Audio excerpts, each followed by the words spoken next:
A Little Princess by Frances Hodgson Burnett, as read by Eastgate Audio. Chapter 8 In the Attic.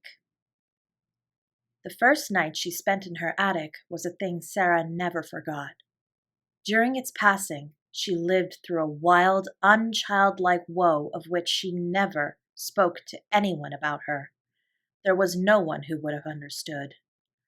It was, indeed, well for her that as she lay awake in the darkness, her mind was forcibly distracted, now and then, by the strangeness of her surroundings.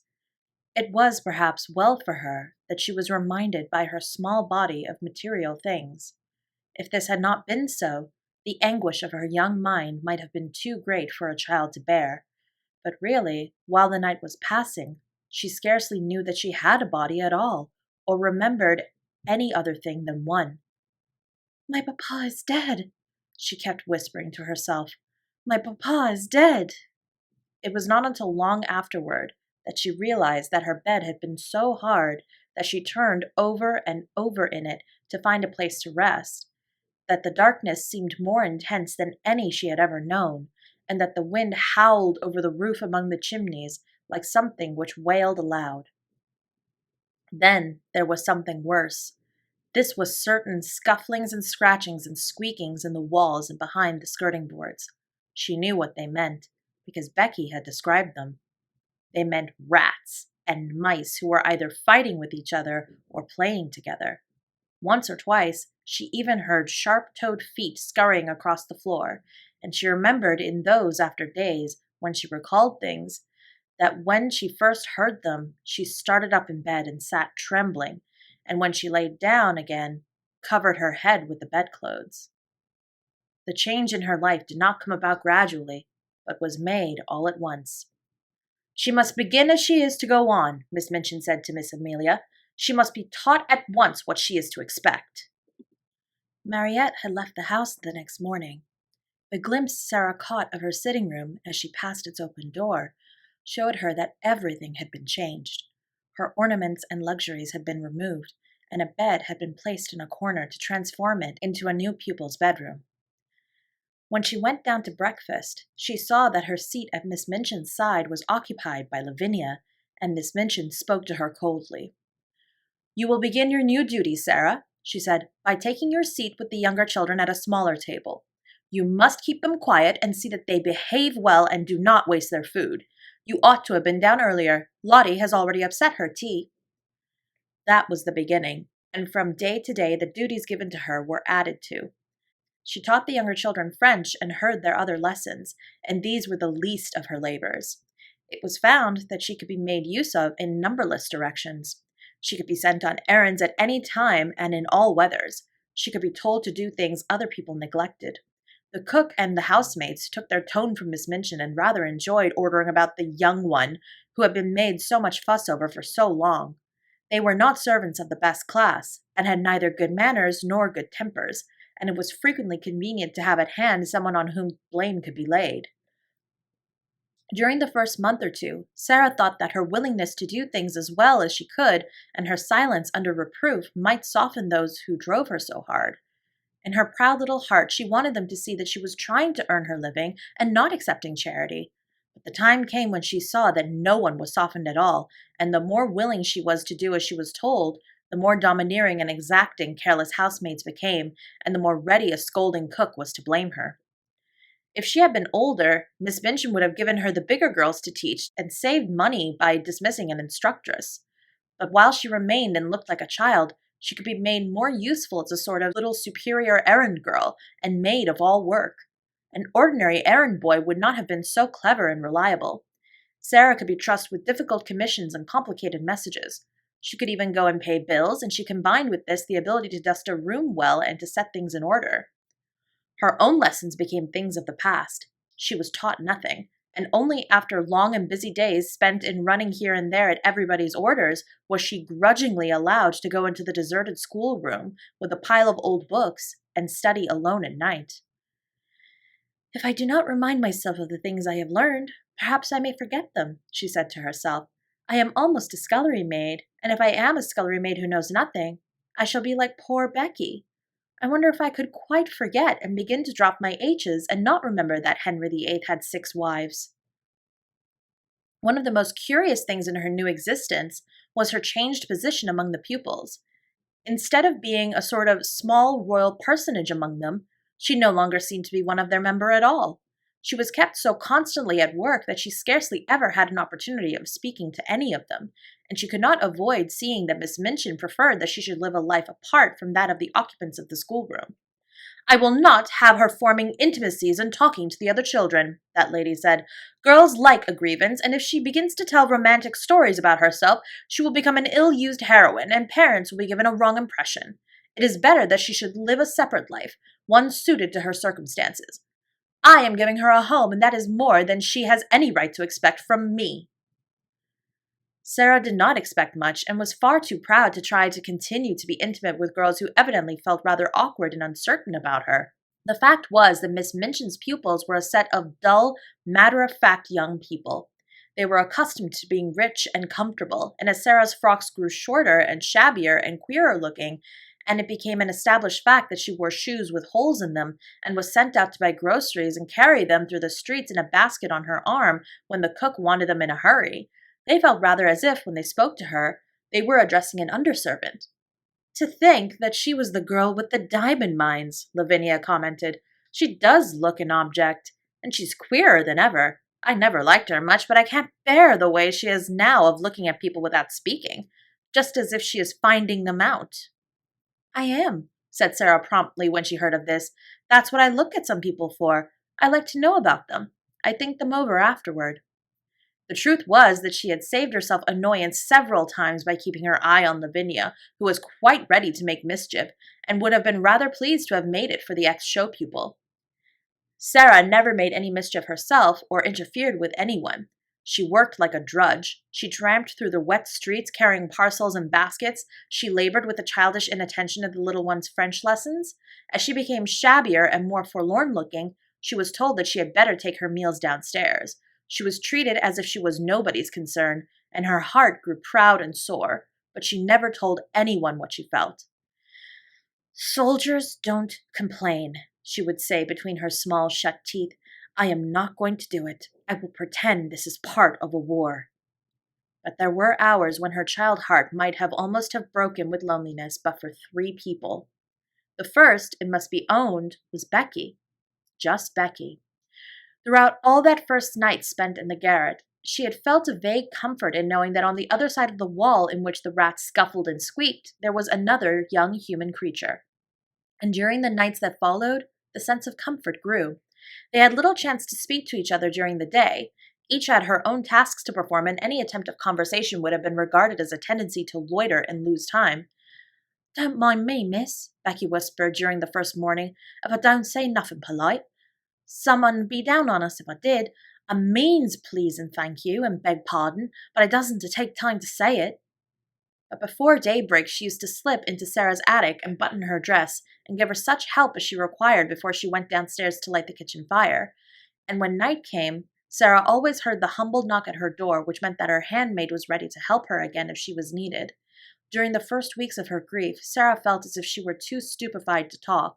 So it happened that some time passed before they saw each other much or exchanged visits. Becky's heart told her that it was best that people in trouble should be left alone. The second of the trio of comforters was Ermengarde, but odd things happened before Ermengarde found her place. When Sara's mind seemed to awaken again to the life about her, she had forgotten that an Ermengarde lived in the world.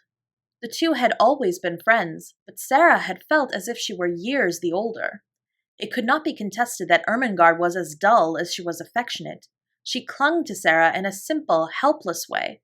She brought her lessons to her that she might be helped. She listened to her every word and besieged her with requests for stories. But she had nothing interesting to say herself, and she loathed books of every description.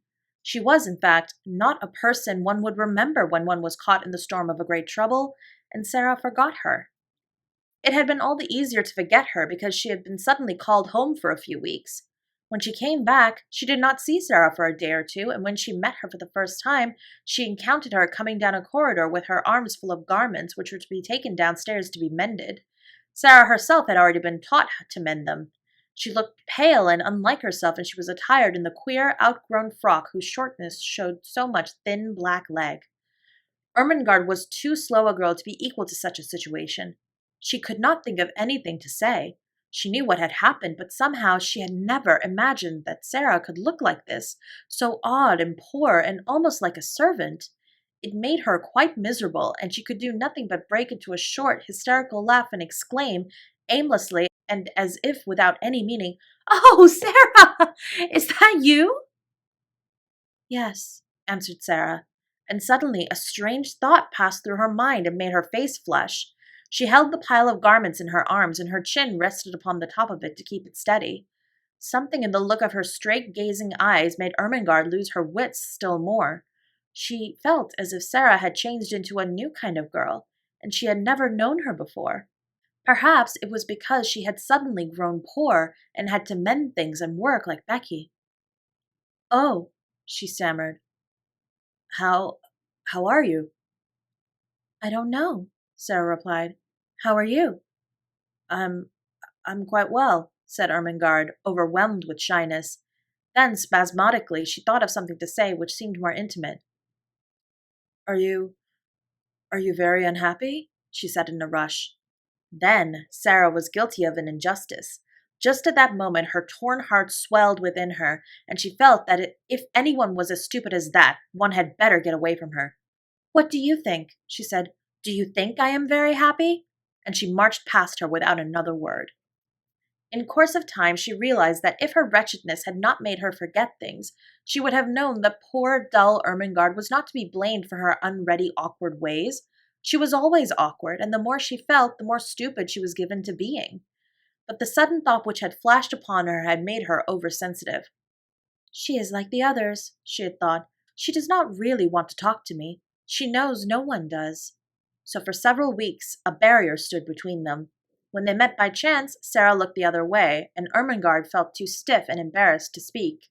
Sometimes they nodded to each other in passing, but there were times when they did not even exchange a greeting. "If she would rather not talk to me," Sara thought, "I will keep out of her way. Miss Minchin makes that easy enough." Miss Minchin made it so easy that at last they scarcely saw each other at all. At that time it was noticed that Ermengarde was more stupid than ever, and that she looked listless and unhappy. She used to sit in the window seat, huddled in a heap, and stare out of the window without speaking. Once Jessie, who was passing, stopped to look at her curiously. "What are you crying for, Ermengarde?" she asked. "I'm not crying," answered Ermengarde in a muffled, unsteady voice. "You are," said Jessie. "A great big tear just rolled down the bridge of your nose and dropped off at the end of it. And there goes another." "Well," said Ermengarde, "I'm miserable, and no one need interfere." And she turned her plump back and took out her handkerchief and boldly hid her face in it. That night, when Sara went to her attic, she was later than usual. She had been kept at work until after the hour at which pupils went to bed, and after that she had gone to her lessons in the lonely schoolroom. When she reached the top of the stairs, she was surprised to see a glimmer of light coming from under the attic door. "Nobody goes there but myself," she thought quickly, "but someone has lighted a candle." Someone had indeed lighted a candle, and it was not burning in the kitchen candlestick she was expected to use, but in one of those belonging to the pupils' bedrooms. The someone was sitting upon the battered footstool and was dressed in her nightgown and wrapped up in a red shawl. It was Ermengarde. "Ermengarde!" cried Sara. She was so startled that she was almost frightened. "You will get into trouble." Ermengarde stumbled up from her footstool. She shuffled across the attic in her bedroom slippers, which were too large for her. Her eyes and nose were pink with crying. "I know I shall if I'm found out," she said, "but I don't care. I don't care a bit. Oh, Sara, please tell me, what is the matter? Why don't you like me any more?" Something in her voice made the familiar lump rise in Sara's throat. It was so affectionate and simple, so like the old Ermengarde who had asked her to be best friends. It sounded as if she had not meant what she had seemed to mean during these past weeks. "I do like you," Sara thought. "I thought, you see, everything is different now. I thought you were different." Ermengarde opened her wet eyes wide. "Why, it was you who was different," she cried. "You didn't want to talk to me. I didn't know what to do. It was you who were different after I came back." Sara thought a moment. She saw that she had made a mistake. "I am different," she explained, Though not in the way you think. Miss Minchin doesn't want me to talk to the girls. Most of them don't want to talk to me. I thought perhaps you didn't, so I tried to keep out of your way. Oh, Sara! Ermengarde almost wailed in her reproachful dismay. Then, after one more look, they rushed into each other's arms. It must be confessed that Sara's small head lay for some minutes on the shoulder covered by the red shawl. When Ermengarde had seemed to desert her, she had felt horribly lonely. Afterward, they sat down upon the floor together, Sara clasping her knees with her arms, and Ermengarde rolled up in her shawl. Ermengarde looked at the odd, big-eyed little face adoringly. I couldn't bear it any more, she said. I dare say you could live without me, Sara, but I couldn't live without you. I was nearly dead, so tonight, when I was crying under the bedclothes, I thought all at once of creeping up here and just begging you to let us be friends again. You are nicer than I am, said Sara.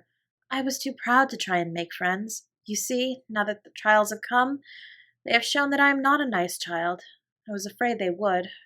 Perhaps, wrinkling her forehead wisely, that is what they were sent for. I don't see any good in them, said Ermengarde stoutly. Neither do I, to speak the truth, admitted Sara frankly. But I suppose there might be good in things even if we don't see it. There might, doubtfully, be good in Miss Minchin. Ermengarde looked round the attic with a rather fearsome curiosity. Sara, she said, do you think you can bear living here? Sara looked round also.